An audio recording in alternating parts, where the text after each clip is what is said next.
"I need the money tomorrow," my son ordered, handing me his wife's $300,000 debt, and no delays, he repeated. I just said, okay. Hours later, I boarded a flight. When they came to my house to grab the cash, they found only a locked door and an envelope. When they opened it, they started screaming. My name is Gerald Pierce. I'm 62 years old, and I've been making the same mistake for 7 years now. Ever since my wife Sarah died, I've been trying to buy my son's love with my retirement money.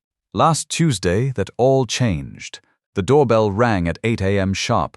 I knew it was Brandon before I even looked through the peephole. My 38-year-old son only showed up this early when he needed something big. I opened the door, and there he was, holding a manila envelope and wearing that same expression he'd had since he was 12 minus, like the world owed him everything. "Dad, we need to talk," he said, pushing past me into the living room.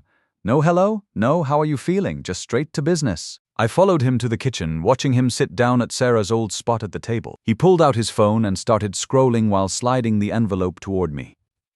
The morning light caught the wedding ring I still wore. Something Brandon had suggested I stop wearing months ago. "Coffee?" I asked, more out of habit than politeness. "Yeah, sure, make it strong. I've got a long day ahead." He didn't even look up from his screen. I made the coffee thinking about how this scene had played out maybe a dozen times over the years. Different amounts, different excuses, but always the same entitled attitude. As I set the mug down, he finally put the phone away. "Dad, I'm in serious trouble this time." I sat across from him. The kitchen clock ticked loud enough to count the seconds of silence. Through the window, I could see my neighbor Vincent Torres getting his morning paper. Vincent had been my union rep for 15 years before we both retired from the steel mill. Melissa got mixed up with some bad people. Brandon continued, opening the envelope. She made an investment that went south, big time. Inside were loan documents, bank statements, and a payment notice stamped in red. $300,000. My stomach dropped. That was everything, my entire 401k rollover, plus what I'd saved from selling the old truck and Sarah's jewelry. 35 years of getting up at 5 a.m. to supervise the production line, and this was what I had to show for it.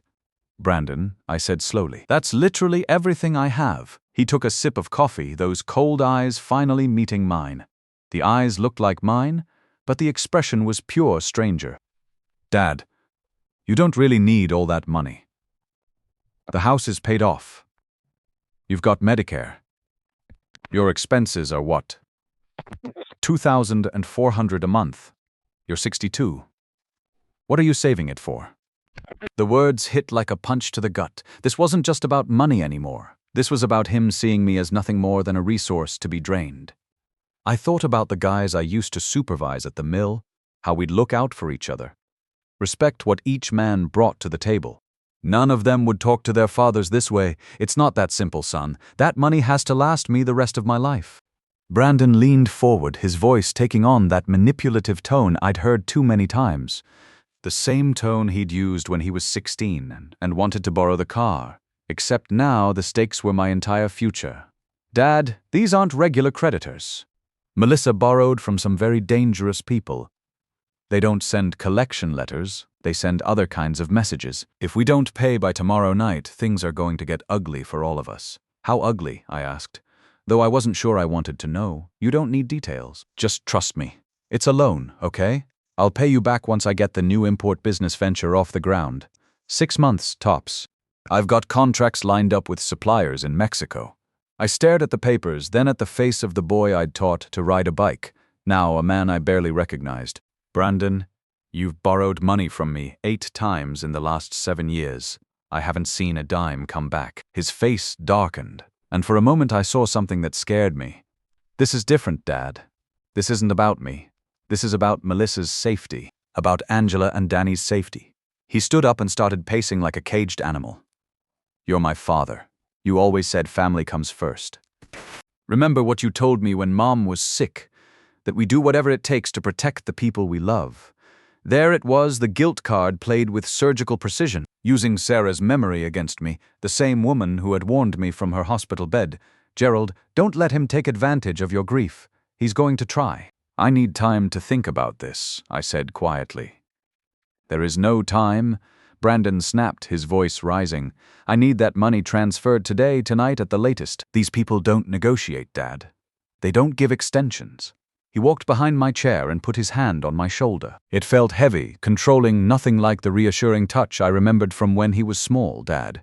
You know I wouldn't ask if it wasn't life or death. This is about protecting your daughter-in-law and your grandchildren. Angela's got her school play next month. Danny's starting Little League. You want to be able to see them grow up, right? The grandchildren card. My biggest weakness, and he knew it. I hadn't seen Angela, 10, and Danny, 8, in 3 months because of some argument between Melissa and me that I still didn't understand. Something about me interfering too much, giving unwanted advice about their finances. Now I realize that argument might have been orchestrated to keep me away from the kids, to make me more desperate to maintain contact, to make me more willing to pay any price to stay in their lives. All right, I said finally, I'll do the transfer. Brandon's whole body relaxed, like he'd been holding his breath for the entire conversation. Thanks, Dad. I knew I could count on you. He checked his watch, a fancy Rolex I'd never seen before. I've got meetings all day, but I'll come by around 7 tonight to pick up the cashier's check. We'll get dinner, spend some time together. Just like old times, just like old times. When was the last time we'd actually spent time together that didn't involve him asking for money? I couldn't remember. He grabbed the envelope and headed for the door. Don't let me down, Dad, he said, like I was some employee who might screw up an important job. The door slammed shut. I sat there staring at my half-empty coffee mug. Listening to his car speed away down our quiet street, something inside me felt different this time. Maybe it was the way he'd said, "Don't let me down," like I existed solely to solve his problems. Maybe it was remembering Sarah's warning. Or maybe I was just tired of being treated like an ATM with feelings. I walked to the living room window and watched Vincent Torres finish collecting his mail. Vincent had always been straight with me, even when it wasn't what I wanted to hear. During the mill downsizing in 2018, he'd told me the truth about layoffs when management was still feeding us lies. Without really thinking about it, I picked up my phone and scrolled through my contacts until I found his number. Gerald? What's wrong? Vincent answered on the second ring, 20 years of friendship, and he could read my voice that well. Vincent, I need to ask you something, and I need you to be honest with me. Always am. What's going on? Can you come over? It's about Brandon. 20 minutes later, Vincent was sitting in my kitchen, shaking his head as I told him about Brandon's latest request. He'd brought his own coffee mug, the same one he'd used during our union meetings for years. $300,000, Gerald. Are you out of your mind? It's not the first time, Vincent. Last year it was $75,000 for his import business. The year before that, $45,000 to cover some supplier issue. Before that, $30,000 for a down payment on equipment that never materialized. Stop. Vincent held up his hand. Just stop. How much have you given him total? I did the math in my head, going back to right after Sarah's funeral. Probably close to $400,000 over 7 years. Vincent whistled low. Gerald, that's your entire life savings, more than most guys our age have. He's my son, Vincent, and you're his father, not his personal bank. Vincent leaned forward across the table. Sarah saw this coming, didn't she? Remember what she told you at the hospital? I remembered. Sarah had gripped my hand with what little strength she had left and said, "Don't let grief make you stupid, Gerald. Brandon's going to try to take advantage when I'm gone. Don't let him." At the time, I'd thought she was being harsh. Brandon had seemed genuinely devastated by his mother's illness. He'd visited regularly, brought flowers, even helped with some of the medical bills. But now I wondered if even that had been calculated. What am I supposed to do? He says it's about the grandkids' safety. Vincent was quiet for a long moment, staring into his coffee. Then he pulled out his phone. I'm going to make some calls. My nephew Tony works financial crimes downtown. If Brandon's mixed up with loan sharks, there might be more going on here than you realize. You think he's lying? Gerald, in 30 years of union work, I've seen every scam in the book.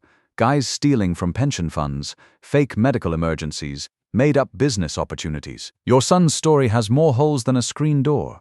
While Vincent made his calls, I walked out to my garage. This had been my sanctuary since Sarah died, the place where I worked on small projects, fixed things that needed fixing. Behind my workbench, hidden behind paint cans and old motor oil, was a small metal toolbox I'd kept secret for years. Inside was my real emergency fund, about $15,000 in cash from overtime shifts and side jobs fixing neighbors' cars. Money Sarah had known about, but Brandon didn't.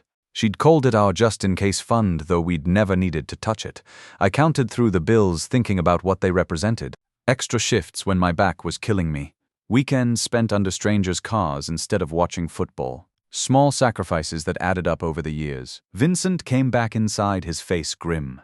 "Gerald, we need to talk." Tony ran Brandon's name through the system. I felt my stomach drop and, "Your son's been under federal investigation for money laundering for 6 months." The room seemed to tilt. I had to sit down on my workbench stool. "What?" "He's been using fake businesses to clean money for some pretty serious people. The FBI has been building a case against him and several associates." Vincent sat down on an old crate. "Gerald, if you give him that money, you could become an accessory to federal crimes." I felt like someone had hit me with a sledgehammer. All those business ventures that never quite worked out. The import company, the consulting firm, the online retail operation. Had any of them been real? What should I do first? Don't give him a dime. Second, we need to get you somewhere safe while this plays out. If he's desperate enough to ask for $300,000 and the feds are closing in, there's no telling what he might do. Safe? You think he'd hurt me? Vincent looked at me seriously. "Gerald, people do crazy things when they're facing federal prison time, especially when they think their own father is the only thing standing between them and a long sentence." I thought about the man who'd sat in my kitchen an hour ago, the cold calculation in his eyes when he'd mentioned the grandchildren. The way he'd used Sarah's memory against me. Had I ever really known my son at all? "There's something else," Vincent continued. "We need to think about gathering evidence. How many times has he asked you for money? Do you have records, bank transfers, anything in writing?" I nodded slowly. "I keep all my bank statements in the filing cabinet, and I've got some text messages going back years." "Good. We're going to need all of that." Vincent stood up. "Pack a bag, Gerald. You're not staying here tonight. Where am I going to go?" Vincent smiled for the first time since he'd arrived. "Remember that cabin property you bought in Virginia 5 years ago? The one you never told Brandon about?" I'd completely forgotten about the Virginia property. After Sarah died, I'd bought 10 acres with a small hunting cabin near the Shenandoah Valley. It was supposed to be our retirement getaway, but after she passed, I couldn't bring myself to go there. The place held too many plans we'd never get to fulfill. "That's perfect," I said. "Brandon has no idea it exists." We spent the next 4 hours preparing what felt like an escape from my own life. I transferred every penny from my checking and savings accounts into a new account at a different bank across town. Vincent drove. He said it was better if my car wasn't seen at the bank. While we waited for the transfers to process, I gathered financial records from the past 7 years. Bank statements, canceled checks, text message screenshots. The evidence of my son's systematic exploitation was more extensive than I'd realized. "Look at this pattern," Vincent said, spreading the papers across my dining room table. "Every request comes during a crisis. Emergency surgery for Melissa, business opportunity with a deadline, creditors threatening legal action. Classic manipulation." He was right. I'd been too close to see it, but laid out chronologically, Brandon's requests followed a clear pattern. Create urgency, apply emotional pressure, disappear until the next crisis. "How did I not see this?" I asked. "Because you're a good father," Vincent said simply. "Good fathers want to help their kids. Predators count on that." The word hit me hard. Predator. That's what my son had become. I packed clothes for a week, grabbed my medications, and wrote a simple note that I left on the kitchen table. "Son, the person who let you down is me. This debt cannot be paid with money anymore." Dad, at 4 p.m., Vincent drove me to the airport. The afternoon was overcast, matching my mood. As we pulled away from the house, I looked back at the place where Sarah and I had built our life together. Would I ever feel safe there again? "You sure about this?" Vincent asked as we reached the departure terminal. "No," I said honestly, "but I'm sure about what happens if I stay." By 6 p.m., I was on a flight to Richmond, Virginia. At 7 p.m., when Brandon showed up expecting his money, he found a locked house and an envelope on the kitchen table. The cabin was exactly as I'd left it 5 years ago, dusty but functional. Solar panels provided basic electricity, and there was a well for water. No internet, no cable TV, just me and 10 acres of Virginia woods. That first night, I sat on the front porch listening to sounds I'd forgotten existed. Owls rustling leaves, the distant sound of a creek. For the first time in years, my phone wasn't ringing with another emergency, another crisis that required my immediate financial attention. I thought about Sarah. What would she say about all this? I could almost hear her voice. "It's about time, Gerald. I was wondering when you'd finally stand up for yourself." 3 days into my exile, Vincent called with news that changed everything. "Brandon's been arrested, Gerald. Federal charges." I felt relief and sadness crash into each other. "What about Melissa and the kids?" "They're safe." And here's the kicker. Melissa had no idea about the money laundering operation. That $300,000 debt? Pure fiction. Brandon made the whole thing up. Of course he did. I'd been manipulated by my own son for years, and I was too blind with grief and guilt to see it. There's more, Vincent continued. The FBI wants to talk to you, Agent Roy Adams from the Financial Crimes Unit. He says you're a victim, not a suspect, but they need your help building the case. Over the next 2 weeks, I worked with Agent Adams via phone calls and secure email. The scope of Brandon's criminal operation was staggering. He'd been washing money for a drug distribution network, using fake business accounts and shell companies. Mr. Pierce, Agent Adams explained during one of our calls, your son used your grief and generosity to fund criminal activities. Every dollar you gave him went directly into the laundering operation. The business ventures I'd helped finance, the import company, the consulting firm, the online retail operation, all fake. Brandon had used my money to rent office space, buy equipment, and create the appearance of legitimate businesses while moving drug money through the accounts. How long has this been going on? I asked. We think about 5 years. It started small, probably right after your wife passed away. He saw an opportunity and took advantage of your vulnerability. 5 years. Brandon had been planning this almost from the moment we buried Sarah. Agent Adams arranged for me to give a formal statement via video conference. Sitting in the cabin's small living room, looking into a laptop camera, I told the story of 7 years of manipulation. The fake emergencies, the emotional blackmail, the threats involving my grandchildren. Mr. Pierce, Agent Adams said at the end of our session, I want you to understand something. What your son did to you isn't just morally wrong.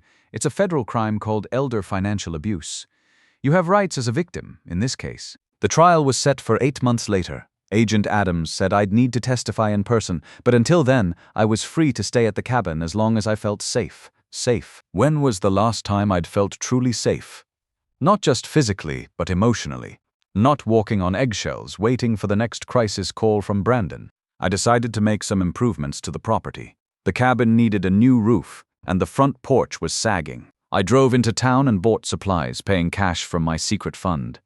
Physical work had always helped me think clearly. As I hammered shingles and repaired porch boards, I thought about the man I'd been before Sarah's death. Confident, decisive, respected by the men I supervised at the mill somehow. Grief had turned me into a victim, but maybe it wasn't too late to find that man again. The work progressed slowly but steadily. I wasn't 25 anymore, but I still knew my way around tools and construction. Neighbors started stopping by, retired folks like myself, who appreciated good craftsmanship and honest conversation. One afternoon, while installing new gutters, my phone rang. It was Melissa. Gerald, I need to talk to you. Her voice sounded different.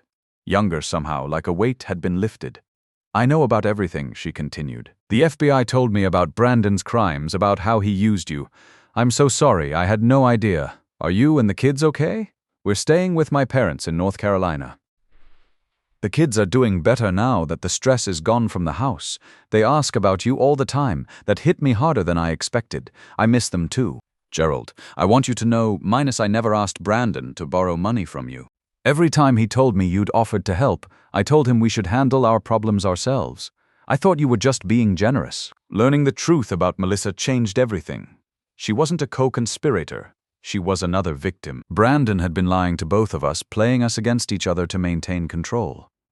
Would you like to visit sometime? She asked. The kids would love to see their grandfather. I'd like that very much. The months passed quickly. I finished the cabin repairs and started a small woodworking shop in the back room. Word spread among the locals that I could fix furniture and build custom pieces. It wasn't about the money, my pension covered basic expenses, but about having purpose again. The trial began on a cold February morning in Richmond Federal Courthouse. I wore my best suit, the same one I'd worn to Sarah's funeral.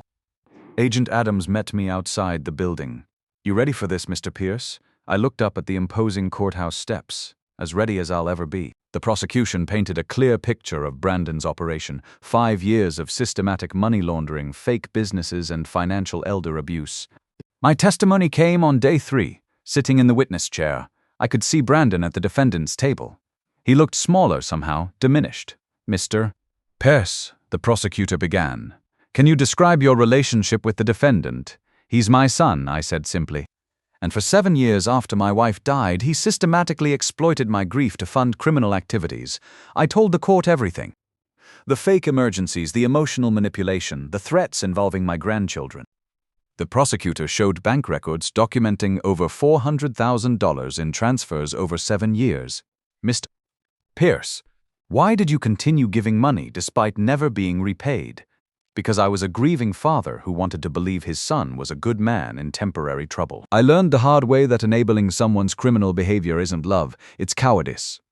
Brandon's defense attorney tried to paint me as a willing participant, but the evidence was overwhelming. Text messages, bank records, witness testimony from Melissa and others who'd been deceived. When the judge announced the verdict, guilty on all counts, I felt no satisfaction, just sadness for what might have been if Brandon had chosen differently. The sentencing came 2 weeks later. 12 years in federal prison, with restitution ordered for victims. The judge was clear. Mr. Miller, you exploited your father's love and grief to commit serious federal crimes. That betrayal makes your actions particularly heinous. As officers led Brandon away, he looked at me one last time, no anger, no defiance, just recognition that his choices had brought him to this moment. Walking out of the courthouse, I felt lighter than I had in years. The nightmare was over. The FBI helped me recover about $180,000 from Brandon's seized assets. I used part of it to establish education trust funds for Angela and Danny, managed by an independent trustee. They'd have college money that no one could touch for personal gain. I decided to stay in Virginia permanently. The cabin had become home in ways the Pennsylvania house never could after Sarah's death. Melissa brought the kids for visits every few months. We were building new relationships based on honesty instead of manipulation. Angela, now 11, loved learning woodworking techniques. Danny, 9, preferred helping with maintenance projects around the property. Neither of them asked much about their father, and I didn't volunteer information. Someday they'd be old enough to understand, but for now they were just kids enjoying time with their grandfather. 6 months after the trial, I received an unexpected letter from Brandon. The handwriting was different, slower, more careful. He was in a federal prison in Pennsylvania, participating in counseling programs. The letter contained no requests for money or help with appeals, just an acknowledgement of what he'd done and an apology for using Sarah's memory as a weapon against me. He wrote that his counselor was helping him understand how grief and desperation had turned him into someone he barely recognized. I wrote back. Not forgiveness exactly, that would take time if it came at all. But not hatred either. Just a father telling his son that redemption was possible if he was willing to do the work.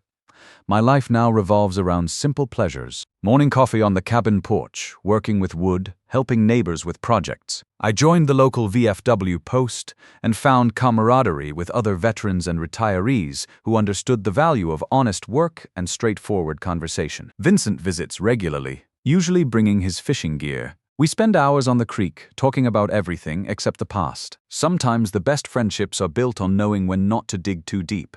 The woodworking business grew organically. People appreciate craftsmanship that's built to last, made by hands that understand the value of doing things right. I'm not getting rich, but I'm earning respect through honest work, something I'd forgotten how to do in the years after Sarah's death. At 63, I'm building something real for the first time since my wife passed away. A life based on principles instead of guilt, on boundaries instead of enabling. The money Brandon took can't be fully recovered, but the self-respect I found is worth more than any retirement account. The hardest lesson I learned is that love without limits isn't love at all. It's just weakness disguised as virtue. Sometimes the most caring thing you can do for someone is to let them face the consequences of their choices, even when that someone is your own child. If you're reading this story and seeing yourself in it, I want you to understand something important. You're not responsible for fixing every problem your adult children create. You're not obligated to sacrifice your security for their poor choices. And you're never too old to choose self-respect over family guilt. The day Brandon demanded that money, he thought he was entitled to my life's work because we shared blood. He learned that entitlement isn't the same as earning something. I learned that being a father doesn't mean being a victim. Don't let anyone, family or otherwise, turn your generosity into their opportunity. Set boundaries, demand accountability, and remember that the people who truly love you won't ask you to choose between your dignity and their approval. The ones who do aren't worth keeping around, no matter what their last name happens to be.